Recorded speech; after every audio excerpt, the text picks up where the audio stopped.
Good morning, good afternoon. It is Friday, and gosh, I don't even know where we are at this point because it has been a long week. This is Risk and Rewards. I'm along with John Authers. I'm Lisa Abramowicz.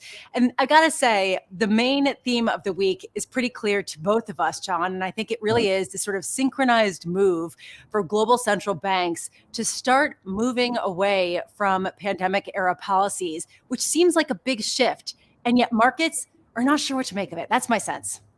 Yes, I think that's exactly right. I mean, everybody is in different places at this point, but everybody moved in the same direction this week with almost no exceptions. Everybody either moved a step towards tightening, or in the case of the Norges Bank, actually raised interest rates. Think of that. Amazing.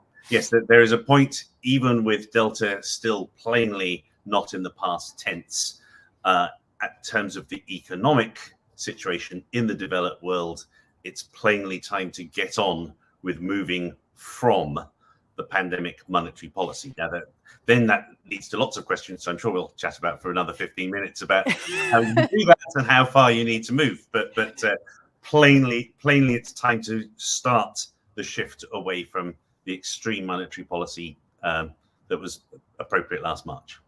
I just want to say there is one exception to the rule, and that is Turkey, which actually lowered their rates by 100 basis points, only to see the lira fall to the lowest to a record low. But that's a completely separate story when it comes to central banking in the world. That's idiosyncratic, if ever there was. If ever there was an idiosyncrasy.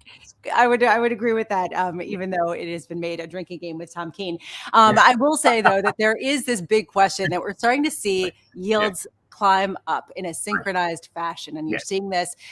Honestly, one of the biggest triggers yesterday was the ECB. There were some headlines out of the ECB saying that perhaps some members are seeing inflation as stickier, and they're thinking about possibly moving away from some of their bond purchases or cutting them slightly.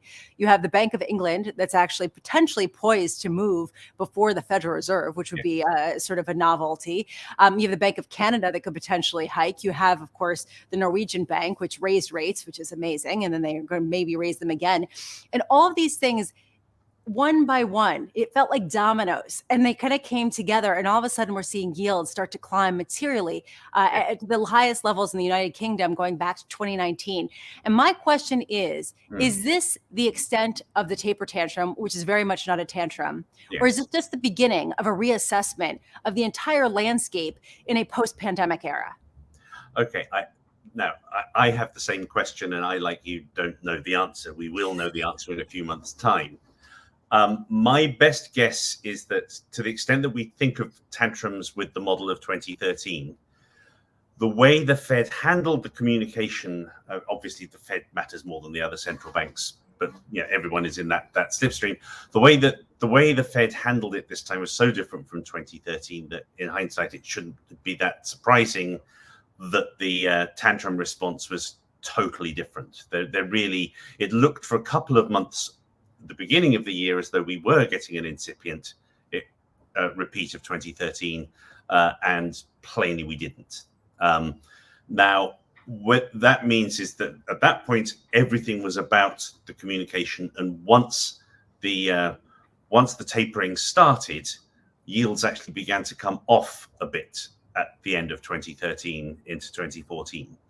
I think you're right that in return for avoiding the big outbreak of panic that we got in 2013, we probably do now have a picture that a lot of bond markets weren't prepared for, which is working out how steadily to recalibrate what rates are appropriate. Now, one big picture is exactly how fast are the central banks going to go. Sorry, how far are the central banks going to go? And the other one, which I don't want to complete boring everybody to death about, is inflation. If we actually do have non-transitory inflation, then I think everything gets very different from if inflation does go away swiftly. So that continues to be an overarchingly important question. So perhaps this is tipping too much of my home life hand, but maybe we could draw an analogy where it's not a tantrum akin to a 3-year-old or 4-year-old, but rather maybe a teenage mood swing that is prolonged and kind of has to sort of assess the landscape. I'm serious, because if you think about it, they're just cunningly doing reverse psychology on the Feds. Yes, exactly. And basically, you can't have all the answers for the teenager, but you have to manage the moods so that it doesn't sort of go completely unhinged. Maybe this is just too much. Actually, this because the market is indeed 8 years older. Yes, so we behaved like a 4-year-old 8 years ago, and now it's behaving like a 12-year-old. And the Feds, this is also like a parent. By the time your kid is 12, you know exactly how to deal with a 4-year-old. And and not the 12-year-old. You have no clue. The Fed has successfully averted any 4-year-old like behavior, but now we have to find out if it can handle the altogether subtler, trickier problems of dealing with a 12-year-old. Yeah, okay, yes. Which by the way, we won't really know until the therapy bills in 2035 for the Federal Reserve then. But I just to look at the whole scene, though, I'm just wondering how much of a risk and sort of what people are looking for in terms of landmarks, in terms of inflation, in terms of ways to gauge the actual economic picture. I was really struck by Danny Blanchflower of Dartmouth. He was on Bloomberg Surveillance this week, and he was talking about how basically economics has turned into Guessonomics because nobody has a benchmark in terms of how to assess these things. What's your benchmark right now to kind of figure out whether the Fed's behind the curve, whether the labor market's tight or perhaps loose, where we are? Well, I've got these indicators we update each week, which do my best attempt. In some ways, I think you need to look at, if there is one single measure that matters more than any other, it's wage pressure in this country, in the US. If you continue to get, and obviously a lot of this is very hard for macroeconomics to deal with because it's the reaction function of people when they go into their discussions about labor is being driven by psychological changes caused by the experience of not working at all or working from home for 18 months. There's a lot of people who've reassessed exactly what they're prepared to do, whether that will mean that people basically decide they're not going to bother, they're not going to work unless they get paid somewhat more. We will see. But that is, I think, the single most important dimension.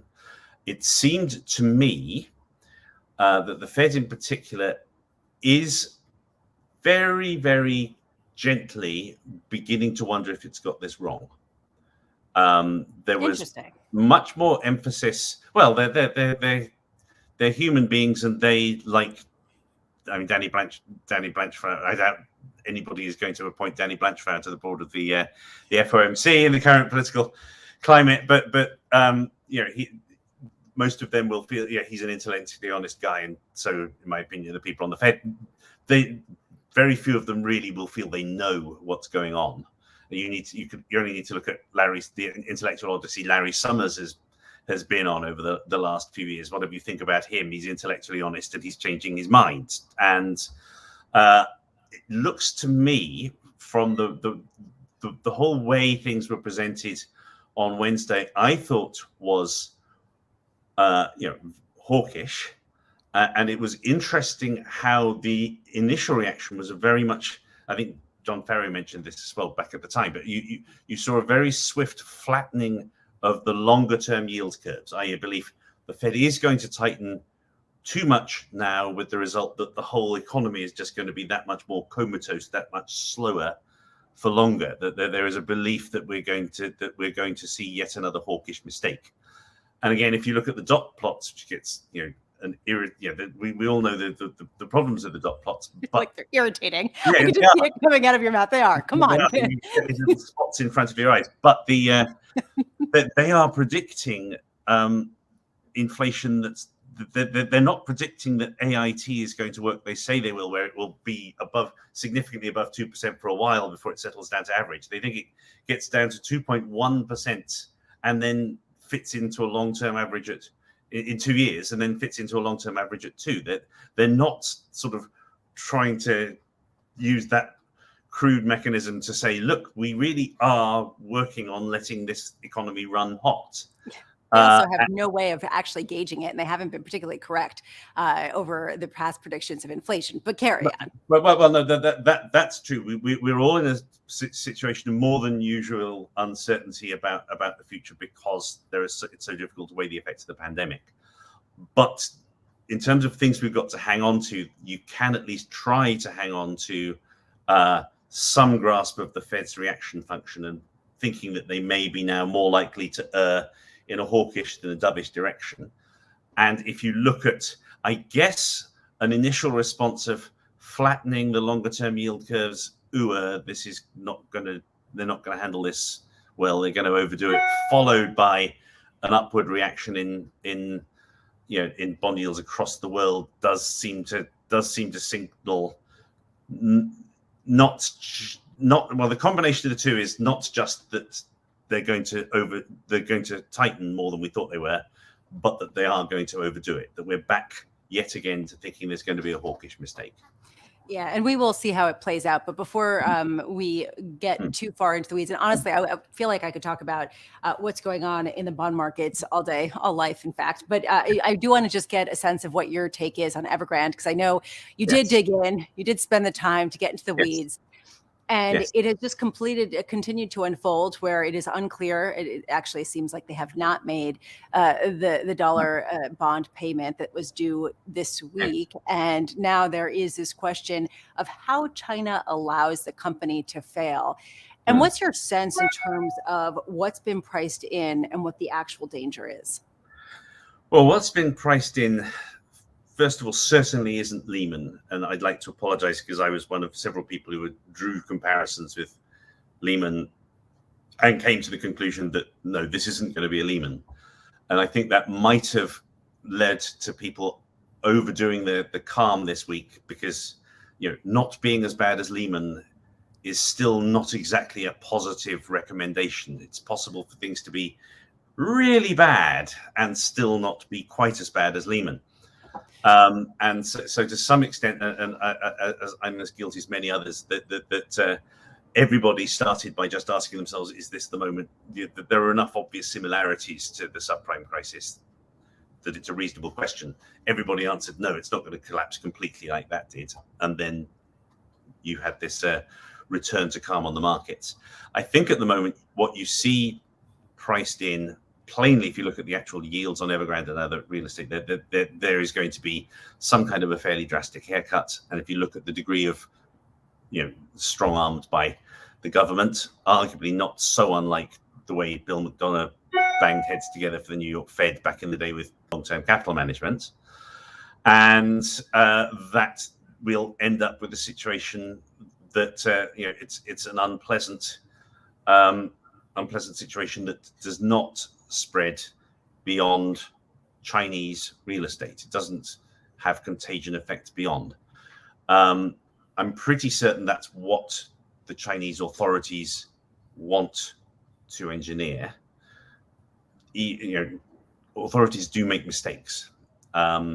It's an uncomfortable situation given how much at loggerheads the Chinese government is with the rest of the world at present, that at the moment, the way the market is behaving is saying, in the Communist Party of China, we trust, which I think is where we are at this moment. So there are possibilities for greater contagion. And I think the other thing that gets missed again, because your initial question is bound to be, is this going to be like September 2008? This is very bad for Chinese growth. Particularly if you combine it with other things, and people are used to having it's like an Excel spreadsheet with China grows at 6.5% in perpetuity into your final. A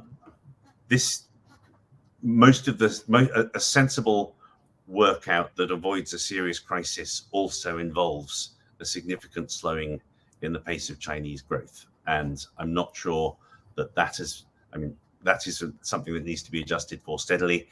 It may yet be a reason, something that keeps the lid on bond yields, as all of these things ultimately are connected. I will just say that I think that the biggest risk stemming from Evergrande is not necessarily any kind of market risk, but from the people we speak to, it seems like the greater risk is the backdrop of slowing growth. But Yes. more importantly, and this is actually something I haven't heard people talk about as much, and I'd be curious to hear more of, this idea that China was a disinflationary force because they basically had people who are not paid very much working as the factory of the world. They are actively trying to change that dynamic and get people living wages, much like the rest of the world. Wonderful.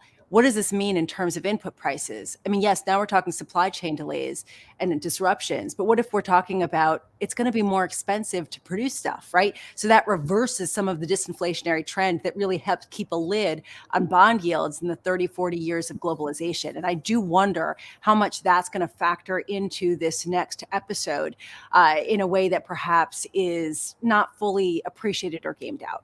That's a very important point. I think I made it a few months ago that we have actually got to the point where China unquestionably exported deflation. Arguably, that's why the American economy looked as good as it did in the 90s. It was already exporting deflation in the 90s. It is at this point trying to export inflation with possibly some degree of success, and that does matter a lot. Yeah, well, and we'll have to. No, I mean, honestly, this I think is one of the biggest issues. We're out of time. It always goes by really fast with you. And we'll have to pick it up again next week. Thanks for being with me. Thanks for being with us. And we'll see you next week.